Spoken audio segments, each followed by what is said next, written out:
hello from a less soggy Plymouth. We've had 24 hours without rain, marvellous, and that's something to celebrate this year. Well, this autumn, should I say, sorry. We've had quite nice summer. Anyway, there's not a lot to do on the plots because it's mostly to bed, but there is compost to do. So today I want to take you a tour of how the compost is that I never intended to be 18-day compost, but actually it's pretty close to it. Right, so here we go on the 18-day compost as it turned out to be, or 17-day. I've speeded up the rest of the clips so that I don't bore you, and if you want to refer back to the original video, you can see the list of ingredients. I won't go through it again. Here's the first turn after 3 days. Normally I do it too, but it's been such horrendous weather, just on time. There's me waffling on about how I turn.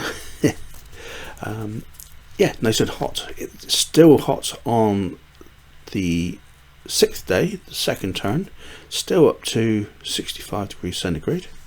Very good. Now I added a lot of greens on this occasion. I just had them spare. I didn't know what to do with them. It was a lot of weeds, a lot of carrot tops, a lot of chopped dahlias, you know, a real mix of greens. I'm not sure if it was a good idea, but it worked out in the end. The third turn was missed due to rain. I did turn it, but it was pouring in rain. The fourth turn that you're seeing here, it's starting to look pretty good. I'm quite optimistic of this lot making the 18 days. And here's the fifth and final turn on day 17, and I am very pleased with the results. The temperature has gone right off. It's hardly an active pile anymore. So this compost is 17 days old. It's actually fairly good. Nasty lump there of grass. Ugh. Anaerobic bowl, just like I said about. Missed one. Horrible stuff. Ugh, greeny and slimy. It'll break down eventually.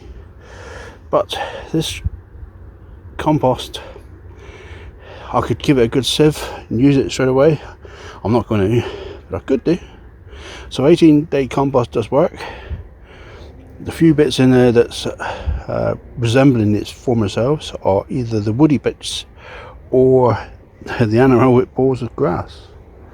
So it's a bit of red cabbage there. It's survived. A bit tougher than most, but yeah, that's pretty good. 17 days, not bad at all. In a minute I'll take you over to the seaweed compost so you can see the progress there. It's progressed very fast. Unfortunately, in my wisdom, last week I decided to put some fresh stuff on top, so it spoilt the result a little bit. I wish I'd been able to show you just the 3-week-old compost, and then you'd have seen exactly how fast that seaweed does go. It smells a little bit, but what's that smell, eh? Beautiful and quiet down here today. Nobody else up here. Just the way I like it. There's other people's weedy plots there. Everybody's got stuff done for winter. And there's my main source. I'm trying to point. My main source of grass when I make my fast compost. It looks like it needs another cut, but it's so damp underneath that there's so much moisture that it's just not drying out to really cut it. So I'm a little bit frustrated because I wanted to do one more compost, just one. Never don't know when to stop. Anyway, it keeps me active, keeps me healthy. Why not? Enjoy the rest of the presentation. Right, so this is a speeded up version of my seaweed compost. Unfortunately, this lot you see coming out of the bin now is a lot I decided to put on just a week ago, so there's no movement for this. The original compost was started just 3 weeks ago. That's incredibly fast considering it has not gone through hot composting process. I specifically did not want it to happen.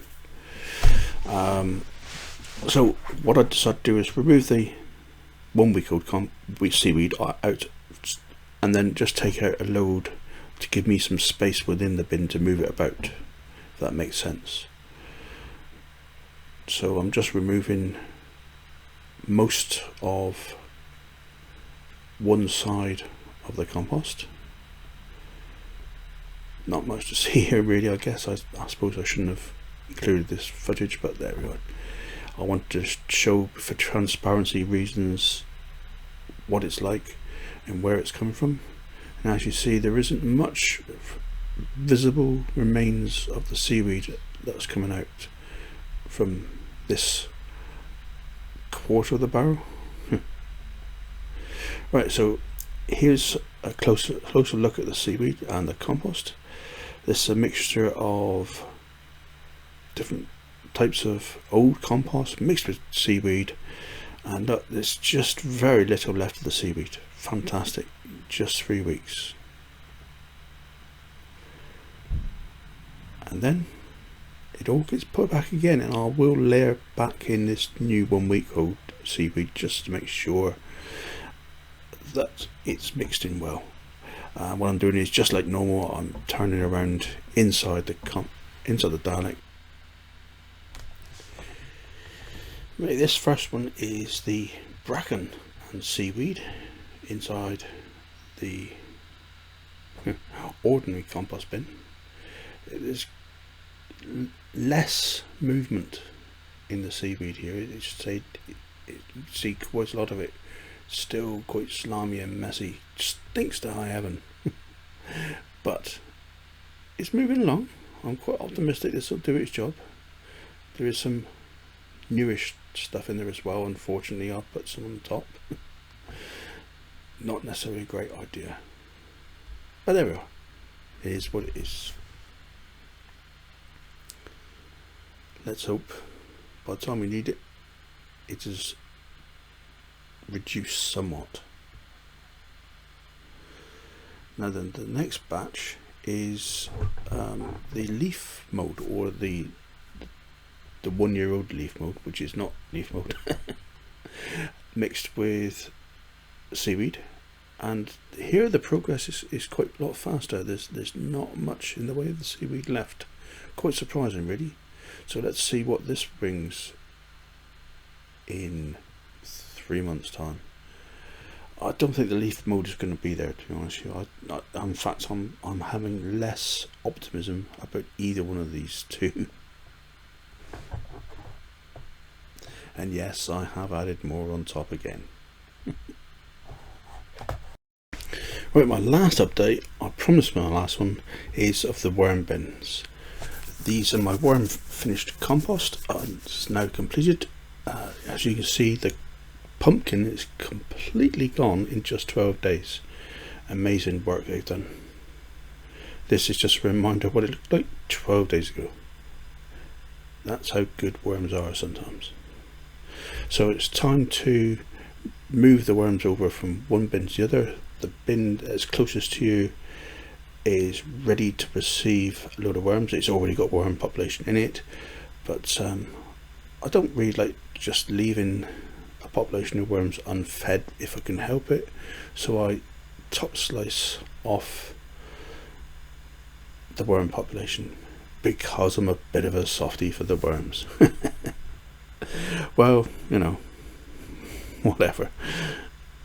So all I do is remove all the active bedding, active feeds area off the top of one that I deem as completed. That one has been going for quite a long time actually, since something like June, I think. This one I've got starting off now is a September one. I'm aiming for both of these to be used in the springtime, and when push comes to shove, it's out with the hands and move the little lot over. Any orphans that are left in the pile will migrate out. There's no feed really left for them. They're in contact with the soil. They will move. They're not stupid. They're only worms, but they ain't stupid. No food, we're off, mate. That's worm language. God, I'm losing it. Anyway, there you go. I've got one final little thing just to show you, non-compost related, but just an evidence of what a mild autumn it's been this year. Well, I usually keep my potatoes in dry compost, used dry compost of winter, out in the cool where they won't be spreading to growth. That's failure number one. They must have got a little bit damp, it's very mild weather, and they've sprouted something wrong. They're really relatively firm, so I'll eat them. So there we are, all finished for another week. That one there and that one there are both seaweed composts. The one on the far side is the one I've been showing you. This one here is unwashed seaweed. Just want to see how things grow in unwashed seaweed. So there's plenty of salt in it. The alfalfa is progressing slowly. We'll see how that goes in another couple of weeks. Anyway, thank you very much for joining me. Keep yourself safe, and until next time, enjoy your garden. Bye bye.